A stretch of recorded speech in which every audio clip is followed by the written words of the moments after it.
Caros amigos, boa noite para todos nós. Sinceramente, uma grande alegria retornar ao Paz e Harmonia, rever os amigos queridos desta casa. Sobretudo, a alegria ela se faz porque nós temos a oportunidade da partilha do Pão do Espírito. Podemos compartilhar algumas reflexões que sejam, rogando aos bons espíritos, oportuna para todos nós. A reflexão de hoje, que nós gostaríamos de compartilhar, nasceu, bem a verdade, de uma mensagem que eu li do benfeitor Emmanuel já faz algum tempo. E quando eu li aquela mensagem, que é daquelas mensagens simples que nós lemos todos os dias, mas geralmente com as horas apressadas, nós as lemos na horizontalidade. Um tempo depois eu pego a mesma mensagem e a leio com um pouco mais de atenção, e é como se os bons espíritos dissessem assim: pare, leia e reflita. E quando eu me dei conta da grandiosidade da mensagem, eu falei: aqui tem um material riquíssimo a respeito da reencarnação e dos objetivos do porquê nós estamos aqui. Naquele mesmo instante eu peguei e conectei com o Livro dos Espíritos, quando fala a questão do livre-arbítrio e do porquê nós escolhemos tais ou quais provações durante a nossa reencarnação. Eu farei a leitura dessa mensagem, mas será um pouquinho mais para frente. Porque o título da mensagem, Prossigamos, está na obra Palavras de Vida Eterna, o Emmanuel faz uma menção de uma frase, de uma passagem, de uma epístola de Paulo aos Filipenses, capítulo 3, quando diz assim: prossigo para o alvo. Afinal, todos nós prosseguimos para o alvo. O grande problema é que sempre o alvo muda, de acordo com as nossas intenções. Quando nós olhamos para a nossa vida, nós vamos perceber que, embora nós tenhamos um alvo maior à frente, vários outros objetivos eles se sobrepõem quando não são alterados. E nesse processo de alterar os objetivos, nós vamos percebendo que muitas vezes os objetivos que nós queremos atingir são nutridos puramente pelo nosso interesse pessoal. Queremos algo da vida, algo material da vida. Queremos respostas táteis às nossas mãos, que sensibilizem os nossos sentidos sensoriais. E a mais das vezes, não nos enganemos, isso acaba se sobrepondo, até obscurecendo a nossa visão para aquele objetivo superior e maior que nós temos da vida, que é nos tornarmos alguém melhor. Quem aqui não deseja tornar-se melhor? Todos nós. Senão não estaríamos aqui. Teríamos, sinceramente, ter dado cabo da vida. Todos nós queremos algo para melhorar. Todos nós almejamos uma vida melhor, no sentido moral. Um pouco mais de paciência, um pouco mais de tolerância. Ver a realidade conforme, de fato, a realidade ou é. Mas, de acordo com o nosso caminhar, nós vamos sobrepondo, como se fôssemos colocando certos tijolinhos em cima do outro, acabando colocando uma barreira sobre a nossa visão. Mas espíritas somos. E aqui eu falo em particular a nós espíritas. Como espíritas, nós olhamos para a vida buscando algo diferente. Olhamos para a vida como sendo ela um curto espaço de tempo, de uma jornada muito maior, a jornada do espírito imortal. E aí, então nós passamos a olhar para a vida e as suas experiências como sendo algo realmente útil para que venhamos passar. Mesmo na dor, mesmo na tristeza, na alegria, aquilo, para nós espíritas, é profundamente útil. Mesmo que momentaneamente nós venhamos a nos perder nesses objetivos outros. Prossigo para o alvo. Nós espíritas temos um alvo: nos melhorarmos espiritualmente, que significa nos melhorarmos moralmente. Controlar aqueles hábitos ruins que temos. E uma vez que domemos esses hábitos, nos tornamos moralmente melhores. Prosseguimos para o alvo. E quando olhamos para esta religião que nós professamos, que é o Espiritismo, sim, não nos enganemos, o Espiritismo é também uma religião. Não no seu sentido usual da palavra, com um templo religioso, cheio de rituais, de maneiras severamente observadas de nos portarmos. Não. Uma religião no seu sentido filosófico, onde nós temos um colóquio com Deus, uma aproximação para com Deus, onde nos apresentamos para Ele. E Ele nos apresenta, então, caminhos para seguirmos em direção a Ele. Quando nós olhamos para o Espiritismo, nós perceberemos que o Espiritismo também prossegue para um alvo. E qual é o grande alvo do Espiritismo? A existência do Espiritismo não é provar a imortalidade. Porque provar a imortalidade seria muito pouco. Se nós olharmos para o Espiritismo como se fosse apenas a imortalidade, de que adiantaria? Ok, somos imortais, e daí? Mas é baseado na imortalidade que o Espiritismo nos apresentará. Uma regra que todos na humanidade buscaram dentro da área do pensamento e das demais religiões. Como ser feliz. E aí o Espiritismo nos apresentará uma lei, chamada de lei natural, que é a mesma lei divina, a lei de Deus. Uma lei que foi sustentada em cima da chamada lei natural. E o que é a lei natural? A regra do bem proceder. Quando nós progredimos, nós vamos distinguindo o bem do mal, o certo do errado, aquilo que antes era bom e que agora já não é mais tão bom assim, de acordo com as nossas necessidades. E aí então o Espiritismo vai alçar um patamar impressionante para a nossa vida. Aquela bússola orientadora para nos levar à felicidade, à alegria. A alegria de sermos filhos de Deus e olharmos para esse curto espaço de tempo, chamado de reencarnação, e termos na reencarnação verdadeiramente uma escola.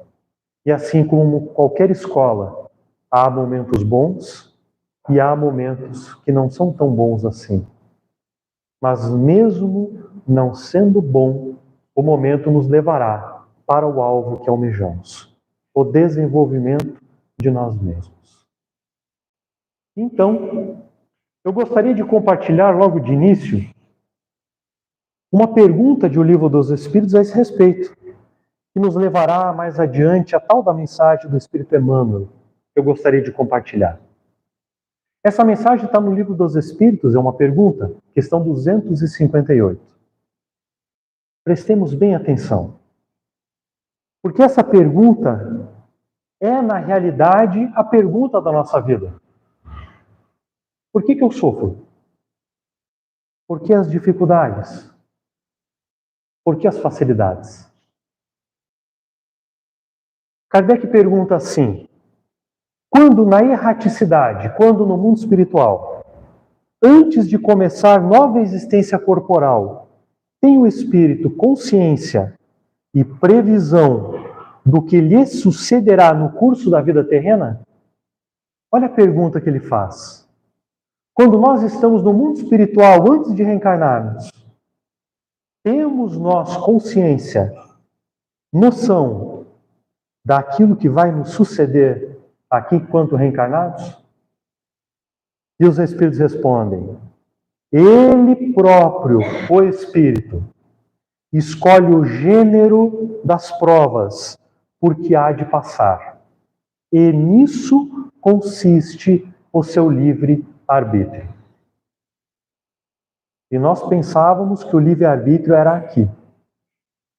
Fazer escolhas enquanto encarnados. Mas o que eles respondem, Allan Kardec, é o seguinte: quando você está no mundo espiritual, a tua visão é muito mais ampla. Uma vez que a tua visão é muito mais ampla, porque você está numa realidade maior, mais ampla, o teu livre-arbítrio é mais amplo. Você consegue deliberar e fazer escolhas que hoje aqui, encarnado, você não entenderia. Então, verdadeiramente, o livre-arbítrio por si só, ele se funda conceitualmente no mundo espiritual. Aqui é consequência da existência do livre-arbítrio. Mas perceba a continuação. Kardec, então, pergunta novamente: não é Deus, então, que Ele impõe as tribulações da vida como castigo? Porque é o que nós pensamos. Nós olhamos para a nossa vida e pensamos assim, olha, se eu tenho essa dificuldade e não consigo superar, foi Deus que colocou? Só pode. Existem determinadas experiências na vida que nós não conseguimos entender o porquê estamos ali. Se olharmos para o passado da nossa existência. Porque muitas escolhas não nos levaram àquele momento. E nós rapidamente respondemos, é coisa de Deus. Mas os Espíritos respondem, nada ocorre sem a permissão de Deus. Porquanto foi Deus quem estabeleceu todas as leis que regem o universo. E de agora perguntar por que decretou Deus esta ou aquela lei? Dando ao Espírito a liberdade de escolher, Deus lhe deixa a inteira responsabilidade dos seus atos e das consequências que estes tiverem. Nada lhe estorva o futuro. Abertos se lhe acham assim o caminho do bem como do mal. Se vier a sucumbir, restar-lhe-á a consolação de que nem tudo se acabou e que a bondade divina lhe concede a liberdade, ó de novo livre-arbítrio, a liberdade de recomeçar o que foi mal feito. Ademais, cumpre se distingua o que é obra da vontade de Deus do que é obra do homem. Só um perigo vos ameaça, não fostes vós quem o criou, e sim Deus. Vosso, porém, foi o desejo de a ele vos expordes. Eu vou repetir. Vosso, porém, foi o desejo de a ele se expordes. Por haverdes visto nisso um meio de progredires. E Deus o permitiu. Então significa, em miúdos, que lá no mundo espiritual, olhando para a realidade de um modo mais amplo, e essa realidade de um modo mais amplo são as nossas consequências inerentes às escolhas das vidas anteriores, as nossas tendências futuras, é que nós chegamos e demos uma proposta à providência divina. Olha, eu gostaria de passar por esta e por aquela provação. É o que os Espíritos responderam. Gênero das provas, não os detalhes. E uma vez que eles olham para nós e dizem, ok, você tem plena capacidade de passar, vivenciar, superar e aprender. Então, nos é permitido. Mas as escolhas dos gêneros das provações partiram de nós mesmos. A proposta foi nossa. Então, essa história que nós corriqueiramente dizemos, que foi que eu fiz para merecer isso?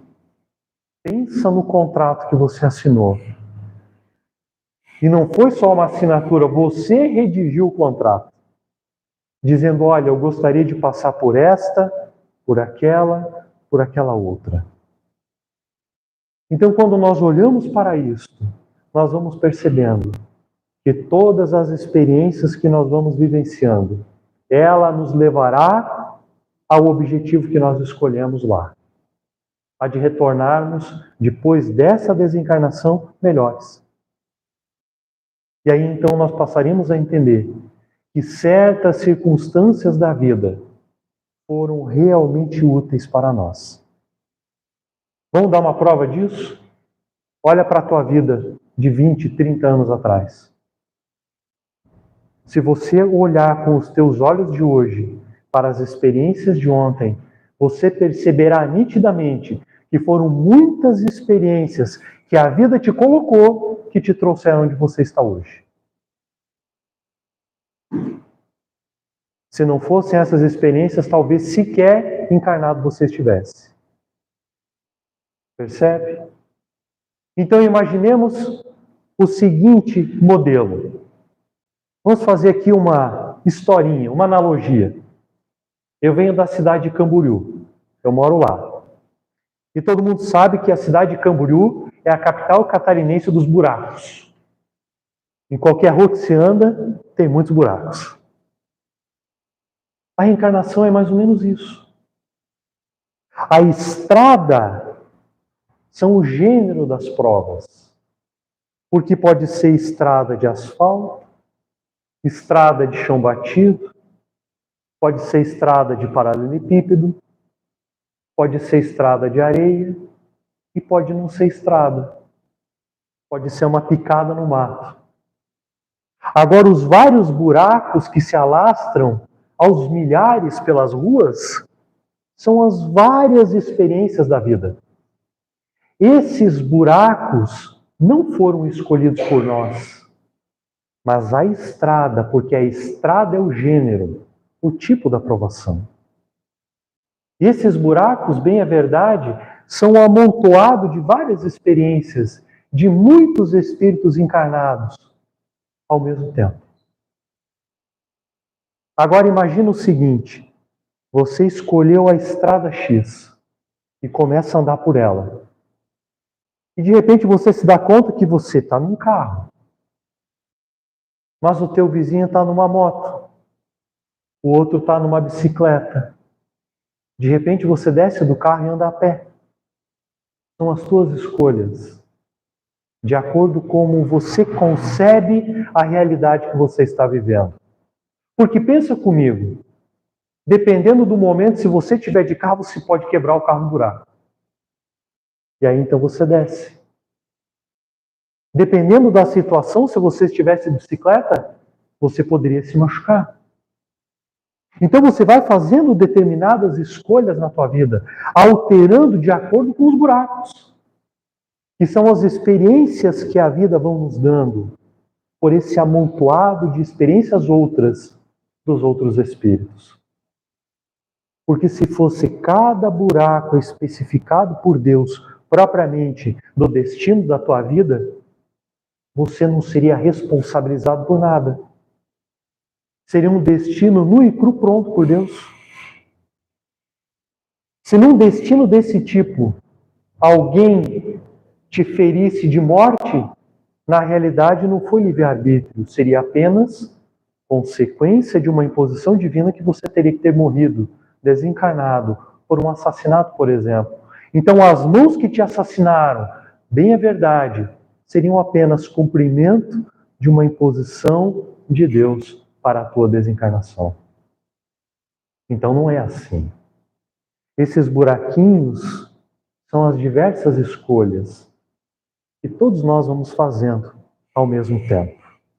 Se você não anda direito na rua, você sabe que você pode ajudar a cavar o buraco ali. Agora, quando nós olhamos para tudo isso, nós vamos percebendo algo belo, belíssimo, de que eu posso entrar no buraco se eu desejar, ou eu posso desviar do buraco. Se eu olho para o buraco e digo assim, eu quero entrar, Deus não vai dizer, não entre, filho. Você vai entrar. Só que você correrá com as consequências inerentes a ter entrado ali. Percebe? Então, quando o Espiritismo nos explica de que tudo aquilo que nós estamos passando na vida, no gênero das provações, foi por escolha nossa, nós sossegamos um pouco o nosso coração e dizemos assim, ok, Pai, eu participei da escolha. Dentro dessa escolha, enquanto em vida eu escolhi outras coisas, boas e outras não tão boas assim. Agora, por favor, me ajude a caminhar. É por isso que nós somos os grandes arquitetos de nós mesmos. Nós somos aqueles que vamos construindo a nossa alegria, a nossa felicidade, a nossa esperança. Nós somos também aqueles que construímos a nossa tristeza, a nossa desdita. Mesmo que venhamos a nos encontrar no próximo minuto no mundo espiritual, depois de uma desencarnação.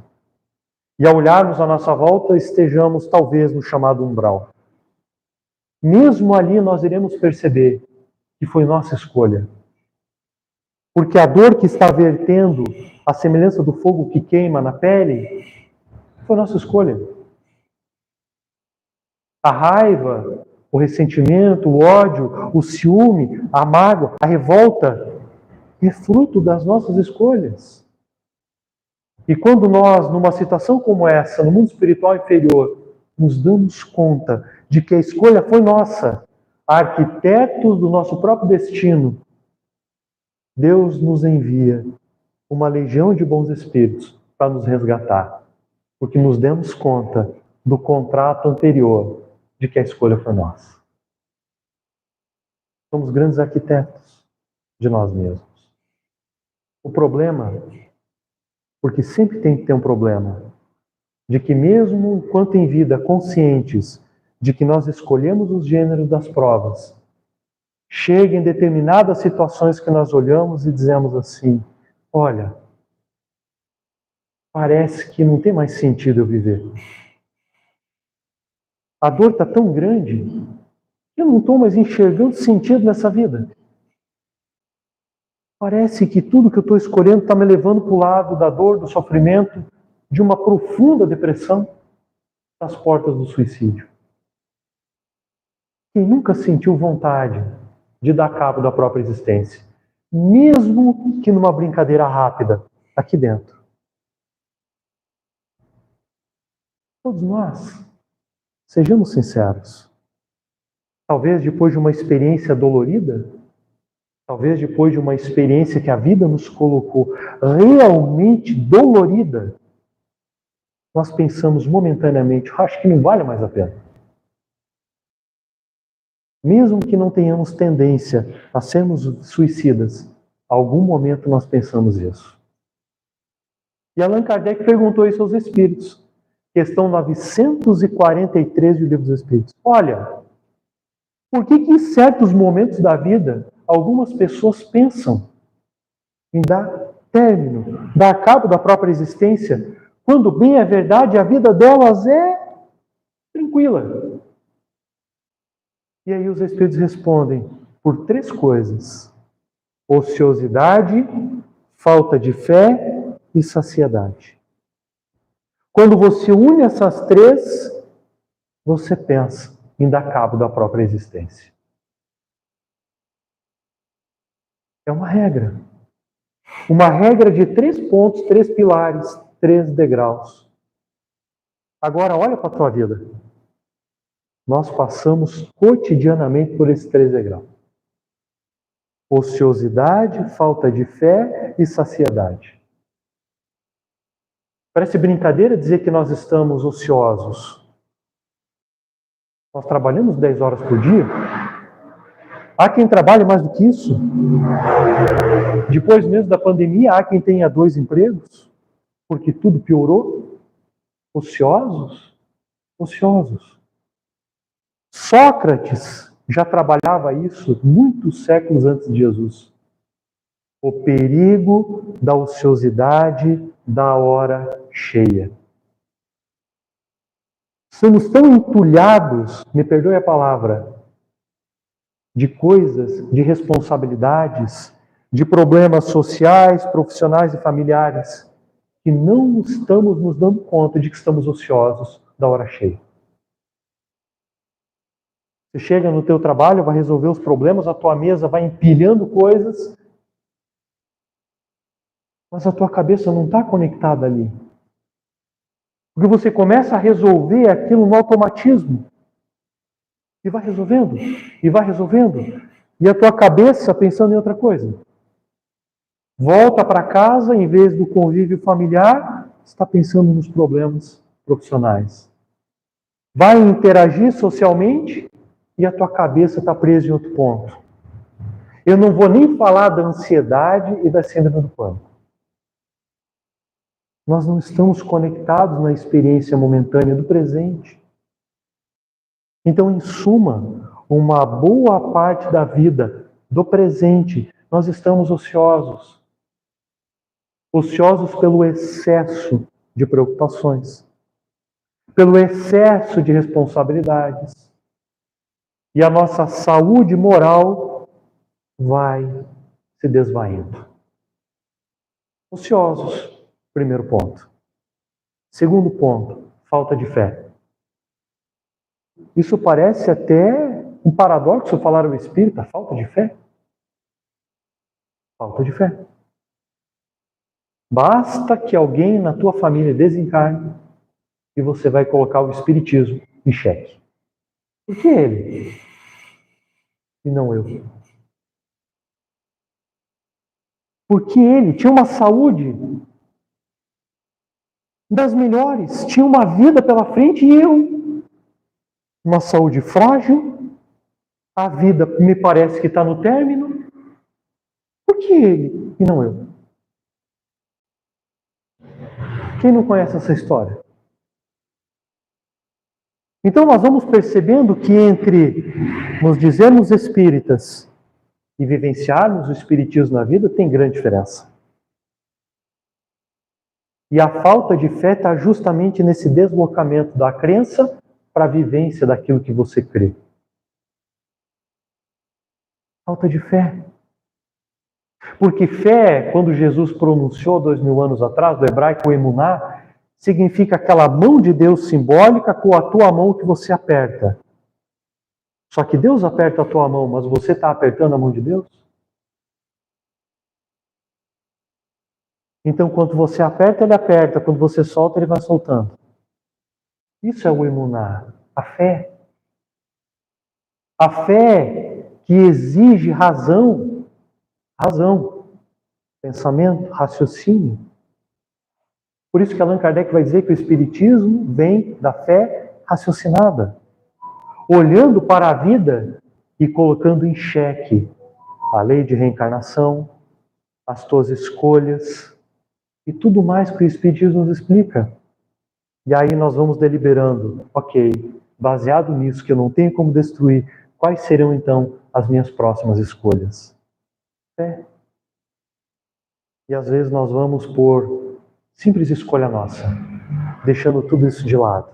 Ah não, mas eu acho que deve ser assim. E segue. E vai seguindo. E vai pisando nos buracos. E vai se machucando. E vai se machucando. Eu gosto de uma brincadeira, quando eu vou falar de falta de fé, que é mais ou menos assim. Imagine uma mãe, que ela subindo no segundo andar da sua casa, ela percebe que o segundo andar está tomado de fogo. Ela com o filho pequeno nos braços, olha para trás da escada e ela percebe que embaixo também está pegando fogo. E aí ela pensa, o que eu vou fazer? Nós vamos morrer queimados? Mas naquele mesmo instante ela olha para baixo e vê um homem vestido de vermelho com capacete, é o bombeiro. O bombeiro olha para ela e diz, joga. Joga, criança. E você, como mãe, faria o quê? Jogaria. Por quê? Porque racionalmente você sabe que o bombeiro vai salvar a vida. Isso é fé. Agora, se aparecesse ali uma sereia dizendo, meu amado, jogue-se você e teu filho até mim e eu vos levarei para o paraíso. Você não jogaria. Porque fé é justamente isso. Ela te exige uma base racional para que seja sustentada. Falta de fé. Quantas vezes nós agimos na vida com falta de fé? Tendo noção dessa base racional? Várias vezes. Então nós conhecemos o segundo degrau. E eu vou para o terceiro. Saciedade.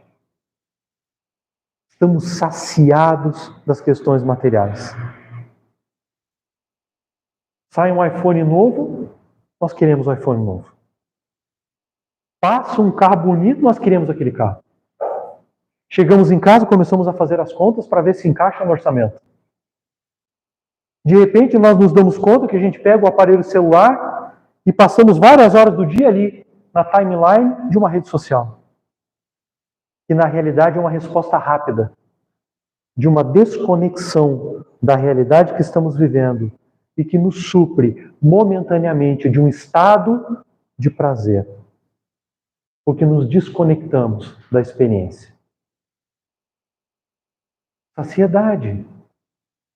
E a saciedade, elas vão se ampliando às várias. Saciedade da beleza do corpo físico, saciedade do excesso de conhecimento, mas que não se aplica na vida.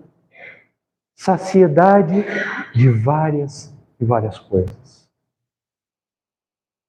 Agora pensa comigo.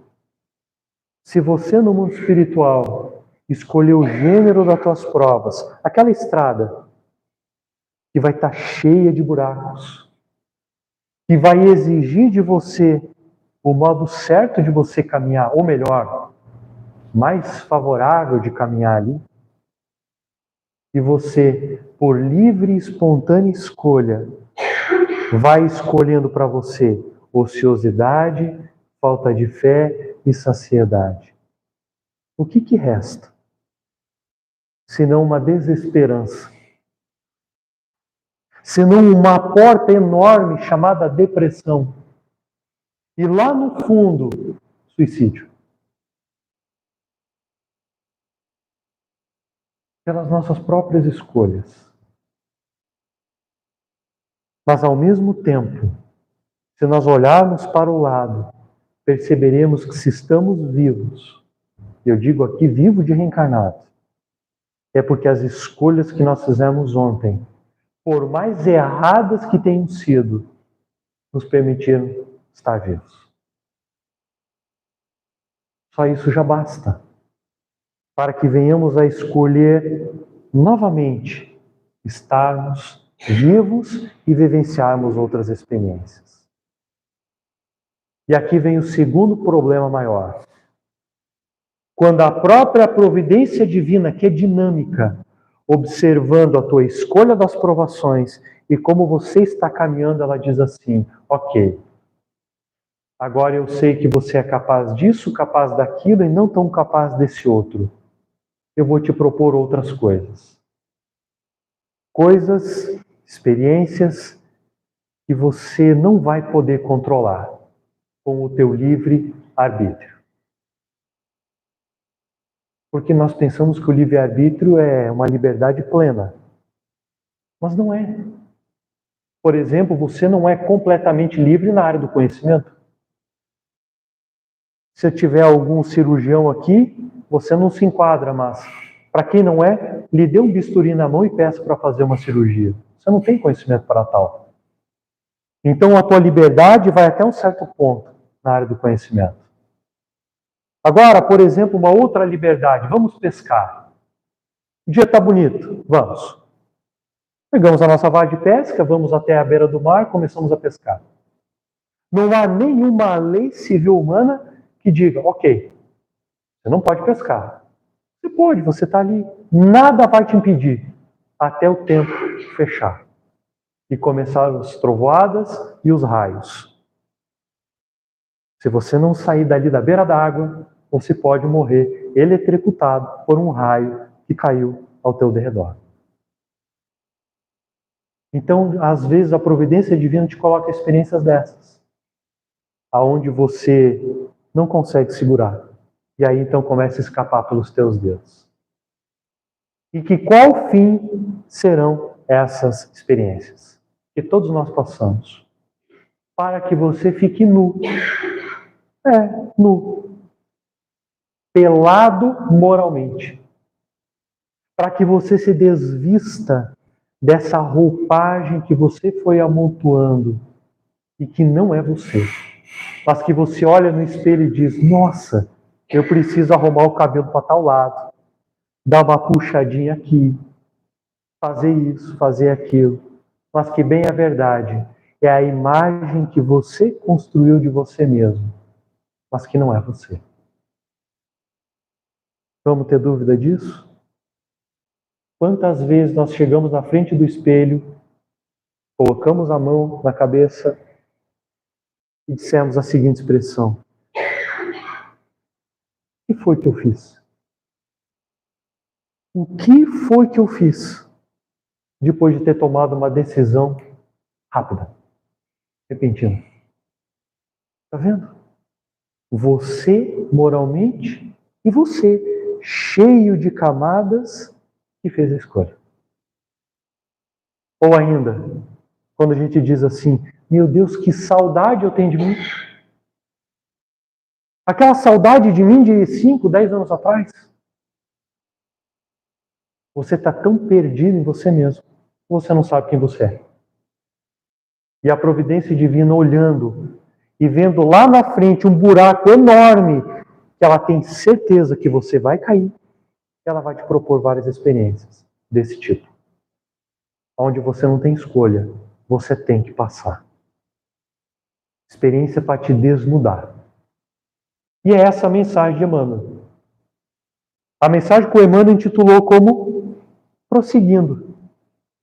Mesmo diante dessas experiências, prossiga à frente, rumo ao alvo. Mesmo que a experiência você não consiga controlar nenhum ponto dela, prossiga para o alvo de ser melhor. Nós passamos por uma experiência dessa há pouco tempo, a pandemia. E eu não estou falando de vacina do vírus. Eu estou falando do teu poder de escolha em relação ao vírus, que poderia ou não acometer a tua vida. Nós passamos por uma agora há pouco. Então Emmanuel diz assim na mensagem: encontras o semblante amargo da solidão no momento em que as circunstâncias te compelem a deixar o conhecido. Todos nós conhecemos isso. De repente na vida nós estamos andando, caminhando, está dando tudo certo. Ou melhor, na maior parte das vezes está dando tudo certo. E aí então começam a acontecer certas coisas, você começa a olhar à tua volta, mas cadê as pessoas? Cadê a minha família?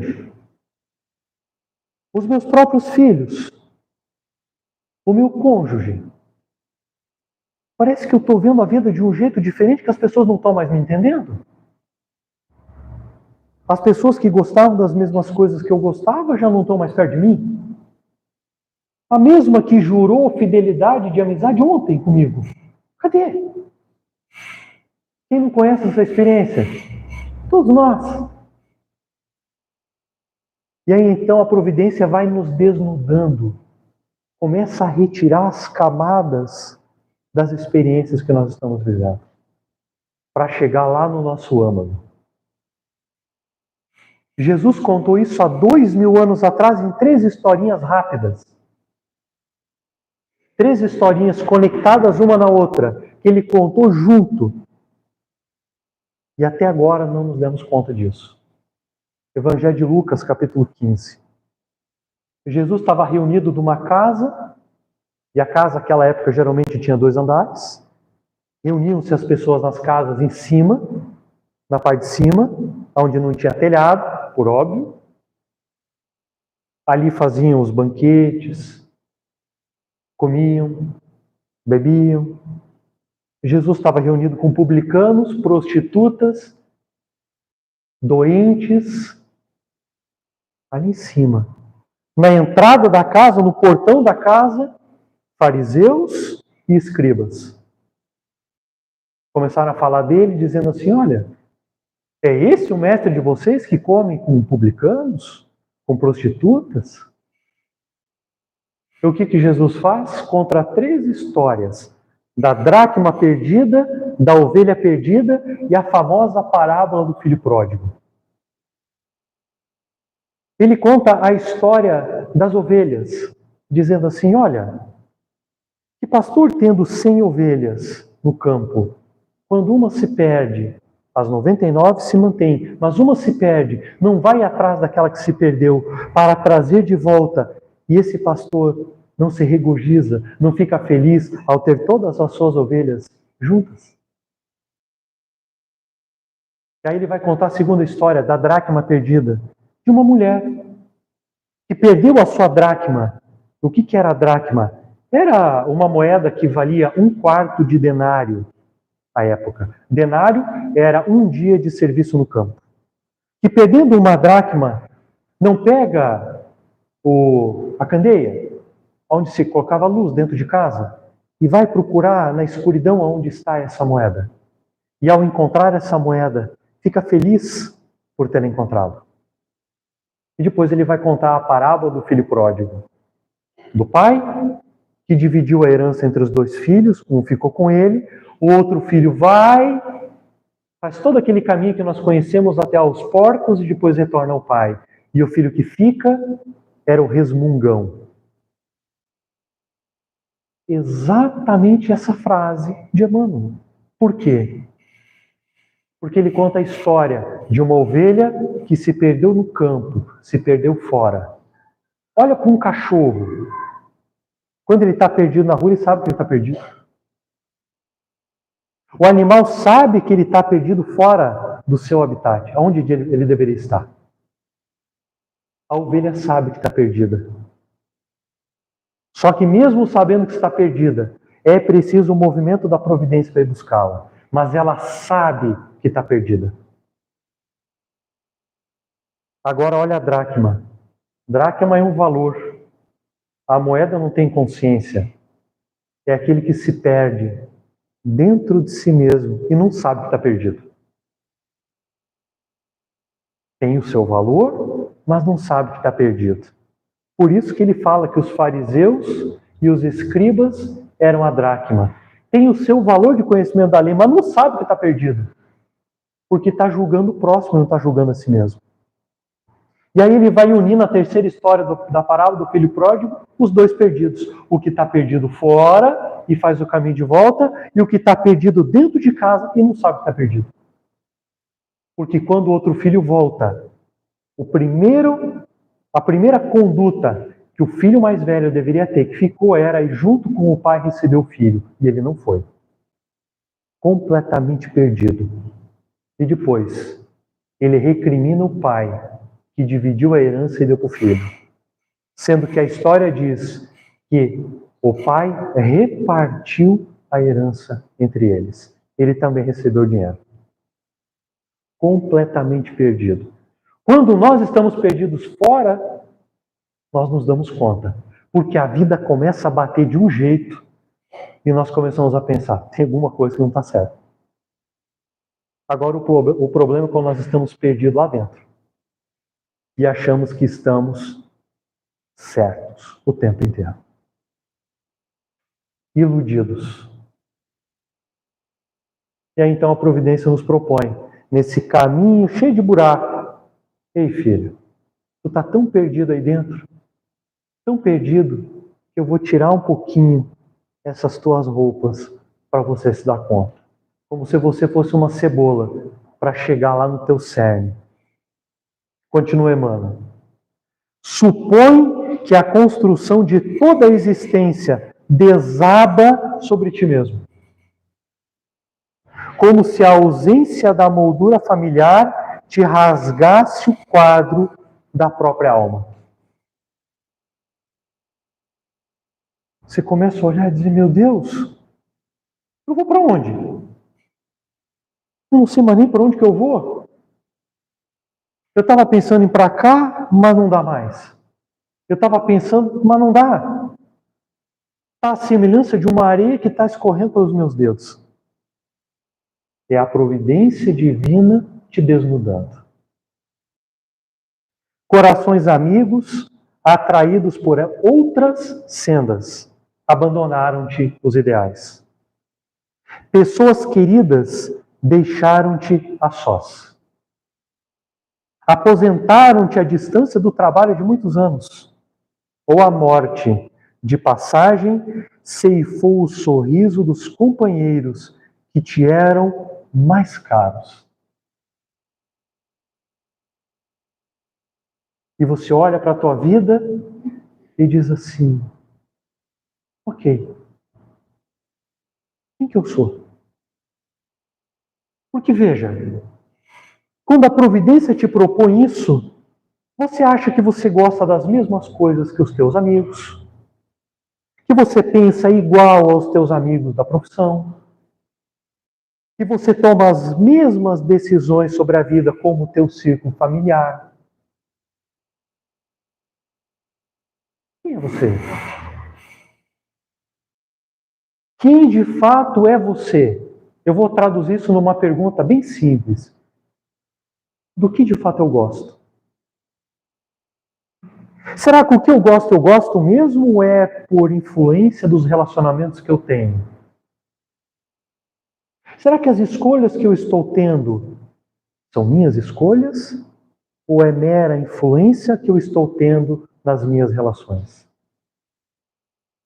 Às vezes, nós estamos tão perdidos que as escolhas que nós estamos tomando é pura passividade. São escolhas terceirizadas, aonde aquele que acha bom nos dá a dica, aquele que acha mais bonito nos dá o conselho, e nós vamos tomando as decisões baseadas em terceiros. Só que vai chegando um perigo tão grande que a providência divina diz: chega, basta. Precisamos alterar. Sentes por vezes que estás deixando para trás tudo o que te parece mais valioso. Entretanto, não é verdade. Olha que paradoxal. Nesse momento a gente pensa, tudo aquilo que eu dava de mais valor na vida está ficando para trás. Mas aí o humano diz, não é verdade. E claro que não é verdade. Sabe por quê? Sabe essa mágoa que você tem? Você pensa que é você.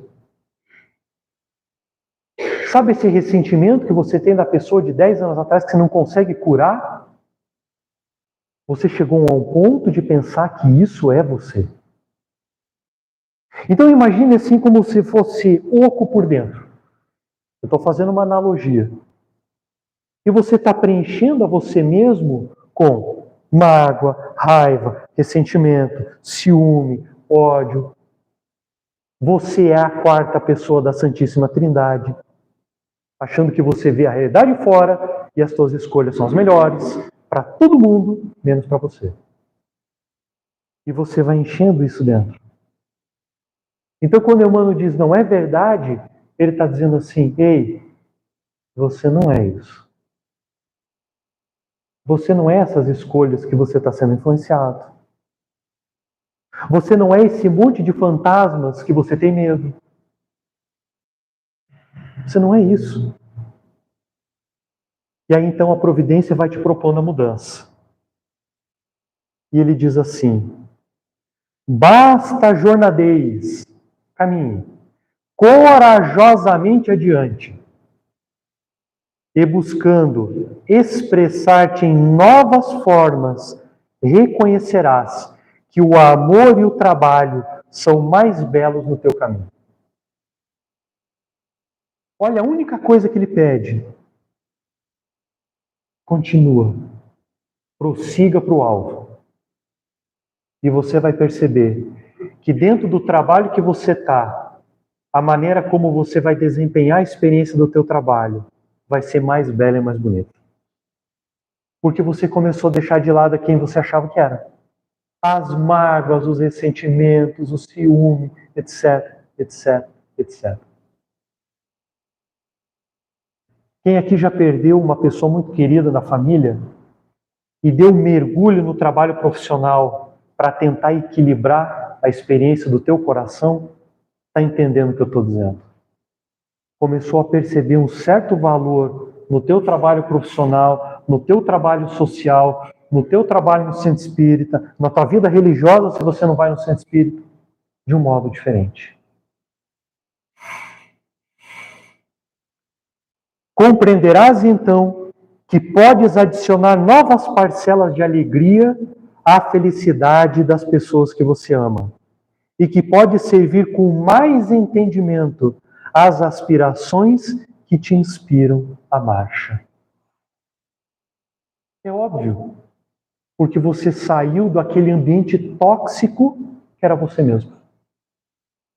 Hoje virou um jargão dizer que a outra pessoa é tóxica. Mas na verdade é você mesmo que é tóxico. Se você está sendo influenciado pela toxicidade do outro, é porque você gosta. Senão você não estaria próximo daquele tipo de experiência. Então nós precisamos olhar para a vida de fato com a responsabilidade que nós temos. De que não é o outro, somos nós. Se a vida te apresenta a fisionomia triste da solidão, recorda, meu amigo, a própria imortalidade e não te detenhas. Se você está agora, nesse momento de solidão, desse tipo, o Emmanuel te dá uma dica. Te veja como imortal. Jesus viveu isso. Ele não pegou e recebeu 40 chibatadas? Foi esbofeteado, cuspido no rosto e pegou o madeiro da cruz e seguiu sozinho. Sozinho. Solidão. É Jesus mostrando, siga ao alvo. Prossiga. Jesus viveu todas as experiências que nós poderemos viver e nos deu a lição de como viver. Então, se ele levou o próprio madeiro que lhe iria levar à desencarnação, não te pergunte se você vai desencarnar amanhã. Olha para o alvo e prossiga com as forças que você acha que não tem, e que você tem. E o Emmanuel vai encerrar a mensagem. O menino deixa a infância para entrar na mocidade. O jovem deixa a mocidade para entrar na madureza.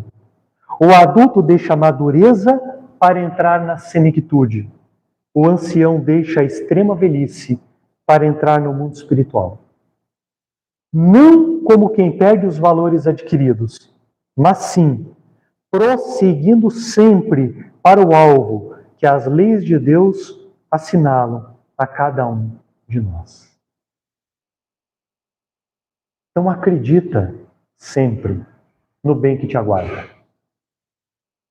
As experiências que você está vivendo não é você. Muitas experiências são escolhas tuas, mas outras são a providência divina dizendo assim, de acordo com aquilo que você fez o contratinho aqui comigo, eu vou te propor uma guinada para que você não se perca. E se você está andando bem, a providência divina vai te dar uma experiência também desse tipo. Para você aprender que evolução é sozinho e não em grupo. Que evolução em grupo se dá por consequência da tua evolução íntima, pessoal, de indivíduo. Há uma regra, uma lei que Jesus disse, a cada um segundo suas obras. Suas obras. Quando nos damos conta de que nós somos os grandes herdeiros de nós mesmos, e de que, ao mesmo tempo, o dinamismo da providência divina nos auxilia e nos propõe experiências, nós vamos chegar ao ponto de vivenciar a experiência como heróis. Não heróis como queriam os estoicos ou como queria o niilismo de Nietzsche. O herói, sobretudo, que nunca chora, mas frágil ao sopro de uma brisa. Não. Heróis porque domaram a si mesmos. E voltaram ao mundo espiritual sabendo quem são. E aí eu vou encerrar a nossa reflexão com uma mensagem de Jesus para todos nós. Está no Evangelho segundo o Espiritismo. Porque essa mensagem dele aqui não apenas resume o que eu disse, mas ainda nos dá a dica de como nós temos que pedir auxílio e quem nos virá dar o auxílio. Mais consolador do que isso é impossível. Mais motivador do que isso que eu vou ler é impossível. Extirpados sejam as vossas almas doloridas e a impiedade, assim como a mentira e o erro e a incredulidade. São monstros que sugam o vosso mais puro sangue, e que vos abrem chagas quase sempre mortais. Que no futuro, humildes e submissos ao Criador, pratiqueis a sua lei divina. Amai e orai, meus filhos. Amai e orai. Sede dóceis aos Espíritos do Senhor. E invocai-o. Invocai a Deus do fundo dos vossos corações. E Ele então vos enviará o seu Filho bem-amado para vos instruir e dizer estas boas palavras. Eis-me aqui. Venho até vós, porque me chamastes.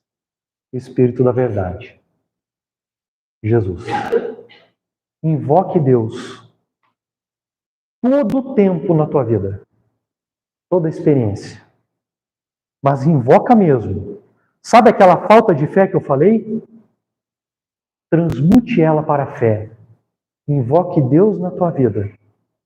E Ele vai enviar nada mais, nada menos do que Jesus em pessoa para te auxiliar.